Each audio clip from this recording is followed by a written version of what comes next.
Once upon a time, there was a king named Midas. He was a very greedy king indeed. The one thing he loved most in the world was gold. The one thing he had the most of was Gold. And the one thing he wanted more of was Gold, gold, gold. So he sent his tax collectors into the kingdom to do his gold gathering for him. As the people grew poorer and poorer from being taxed, Midas grew richer and richer. Finally, the people were reduced to living on a diet of turnips.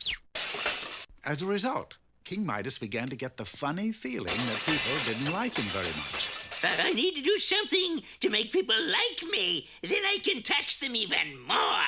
So the king called a meeting of his advisors, Bobble, Bangle, Bead, and Benson. Gentlemen, I must be made popular. Well, sire, I'm just talking off the top of my thatch. What is it, Benson? Well, what about lowering the taxes? We could... That wasn't it, huh? The next day, the king called another meeting of his advisors, Bobble, Bangle, and Bead.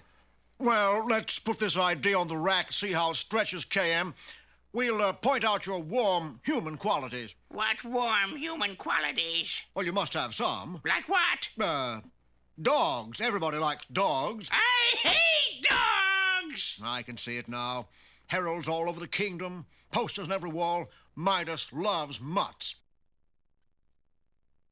Hear ye, hear ye! This day, King Midas will free all dogs in the royal dog pound. Sure enough, as the people watched, the king let all the dogs loose. Maybe he's not all bad. Animals like him. Your Majesty, would you like to pet Tweaky here? Oh, how nice! A lovely pussycat. Pussycat!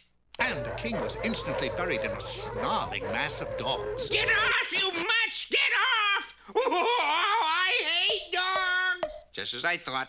A fake. And the people once more pelted the king with turnips. Before, they had just disliked him. Now they despised him.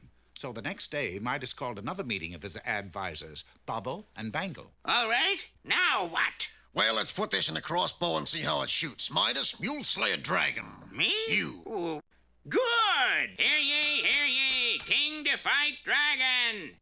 Maybe there's something good about Midas after all. Well, on the appointed day, King Midas strode forth to do battle with the fire-breathing dragon, which, of course, wasn't a real dragon at all. Avaunt, foul fiend!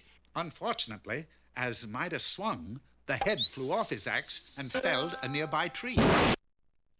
Another fake! So the people again let fly with turnips. Woo-hoo! By now, they didn't just despise the king, they actually hated him. Next day, the king called a meeting of his advisor, Bobble. Well, Bubble, what now? Well, sire, let's just throw this in the moat, see if it floats. What about giving you the golden touch? Isn't that expensive? Well, not if you just use this spray gun and this cheap gold paint. Good thinking, Bubble. The word spread in a flash. King has gold touch. Midas 24-carat monarch. Big free demonstration. People came from all over to watch the king turn things into gold. Hats, canes, bushes, even rocks. That's gold? Looks like gold? Yeah. Feels like gold? Yeah. The king says it's gold? Yeah. It's gold. Hooray for King Midas! Well, the king sprayed more and more things until everything in the kingdom looked as if it were made of gold. Midas, of course, was very popular, but since everybody had more make-believe gold than he could use, gold began to lose its value. Soon, it took a wheelbarrow full of gold just to buy one turnip. But back in his castle, the king was very happy indeed. Bubble, you've done it. The people like me, and I'm still the richest man in the kingdom. Not quite, sire. Huh? The country has gone off the gold standard. What? Well, what is the standard now? Turnips. Turnips? Yes, turnips it was. And of course, everybody had some turnips. Everybody except King Midas.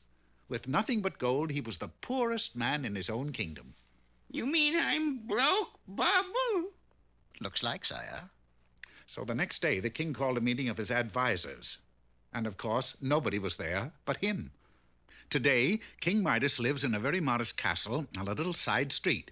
He still has lots and lots of friends, and of course, he still has the golden touch.